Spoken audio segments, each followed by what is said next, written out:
Insya Allah saya telah memberikan penjelasan secara lengkap dan mudah-mudahan bisa menjadi bagian dari tambahan informasi yang dibutuhkan oleh KPK.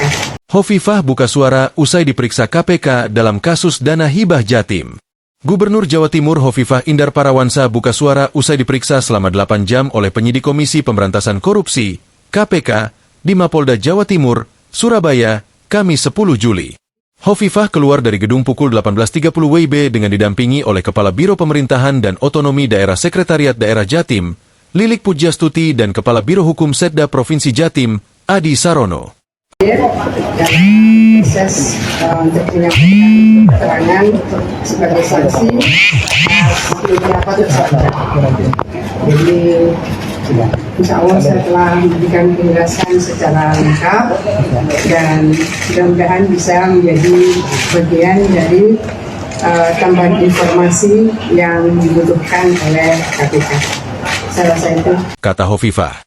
Hovifah meyakini dirinya sudah memberikan keterangan secara terang dan menyampaikan informasi yang jelas kepada penyidik KPK. Mantan Menteri Sosial RI ini tak mengungkap berapa pertanyaan yang diajukan penyidik KPK kepadanya. Namun ia mengaku dicecar soal nama-nama pimpinan organisasi perangkat daerah, OPD, di lingkungan Pemprov Jatim periode 2021 hingga 2024. Berapa pertanyaan?